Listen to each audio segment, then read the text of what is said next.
Texas A&M football players were caught smoking weed in the locker room after a game.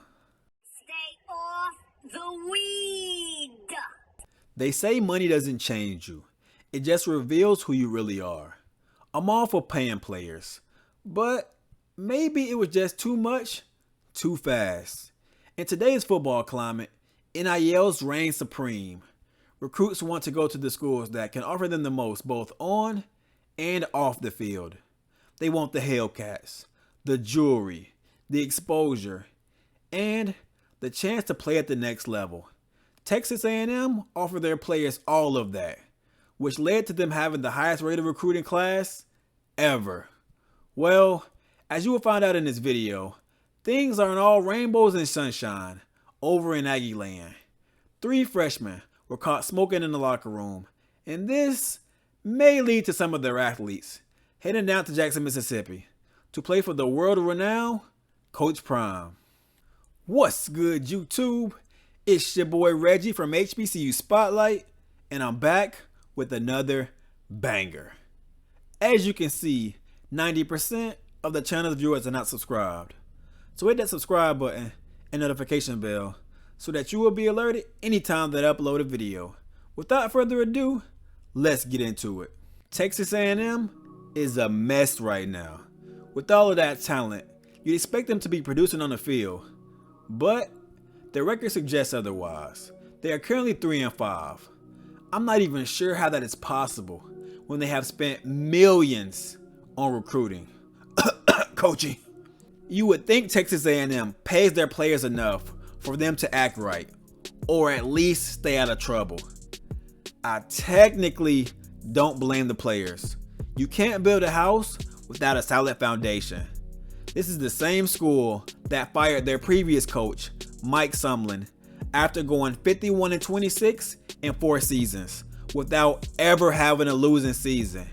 Meanwhile, their current coach, Jimbo Fisher, has gone 37-19 in just 4 seasons and is on the verge of having a losing record. Now to get into the actual story.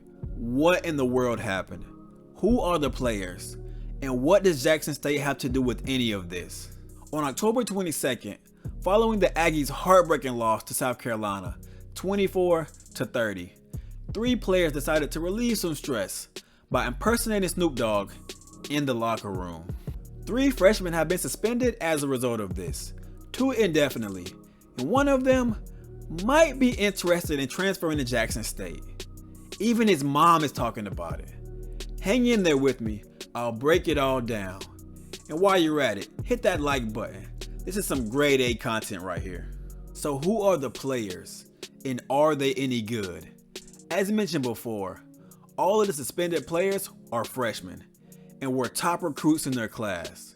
We have 4-star offensive tackle PJ Williams, 5-star wide receiver Chris Marshall, and 5-star cornerback Denver Harris. This guy is a character. Wait till you find out more about him. First up, we got PJ Williams. Williams is a 6'4", 285-pound offensive tackle from Dickinson, Texas, where he attended Dickinson High School. He was a 4-star recruit, the 8th best offensive tackle in his class, the 11th best player in Texas, and the 69th best player in the country. Out of all the guys that were mentioned, he by far has his head on his shoulders the most. He just made a mistake, and I'm sure he will be a better man because of it, whether at A&M or another institution. Chris Marshall is next up on the agenda. For all my HBCU fans, this is the guy that you want to pay the most attention to. Marshall is a 6'3", 205-pound wide receiver from Missouri City, Texas, where he attended Fort Bend High School. He was a 5-star recruit, the number 3 wide receiver in the nation, the 11th best player in Texas, and the 25th best player in the country. Not only was he an elite football player, but he was said to be by most the best dual sport athlete that many have seen in the Houston area. He routinely averaged 30+ points a game. He even was expected to play on the Texas A&M's basketball team. Marshall is a high-flying guard that looks up to Ja Morant. I've had many crazy ex-girlfriends in my day, so I picked up a few FBI tips from him. As I was snooping around Twitter, I spotted this. Bam! It may just be a coincidence, but I don't know. His most recent tweet, oddly enough, not too long after his suspension, he retweeted Coach Prime's blessed. Don't judge me, but I found his mom's page, and she, coincidentally as well, liked several of Coach Prime's posts. Does this mean anything? Personally, I have no idea, but it is a bit strange how all of this is lining up. If Jackson State pulls this off, remember where you heard it first. Last but not least, we have Mr. Denver Harris. Harris is a 6'1", 180-pound cornerback from Houston, Texas, where he attended North Shore High School. He was a 5-star recruit, the 4th best cornerback in the nation, the 6th best player in Texas, and the 23rd best player in the country.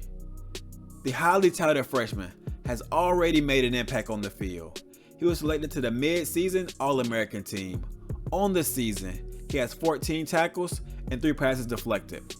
This guy has all the talent in the world, but he just makes poor decisions. Just a month before this most recent incident, he posted this video on Instagram. It was a video of him speeding inside of a parking garage. He was suspended for this as well. The brother just needs some guidance, and I hope he gets it before it's too late. He can easily play on the next level on the field, but off the field, the issues gotta stop. As you would expect, the fans are going in on him on Twitter. I don't normally agree with fans bashing players, but this time it's warranted. Listen here, knucklehead. Hopefully you have friends, family, or just people that you trust that you can go to before it's too late. We all need tough love at times to get the point across. All in all, Texas A&M is a dumpster fire. All of that money without structure equals mayhem. It's crazy how Kevin Sumlin got fired for much less. Chris Marshall, get out while you can, bro. Join your 5-star homie Travis Hunter and help change the narrative, not only on HBCUs, but how people perceive you. Coach Prime often takes time to teach life lessons to his players. Come play for a coach that you can actually relate to. Thanks for watching the video. If you made it to the end, type in dumpster fire in the comment section. I want to hear from y'all. What do you think of this entire situation? Would you want any of these guys to transfer to your school? What do you think about Jimbo Fisher not being fired? And do you think that it's realistic that the 5-star freshman Chris Marshall will transfer to Jackson State? As always, if you enjoyed the video, please like, comment, and subscribe. We on the road to 10K. From us, over here at HBCU Spotlight, we out of here. Peace.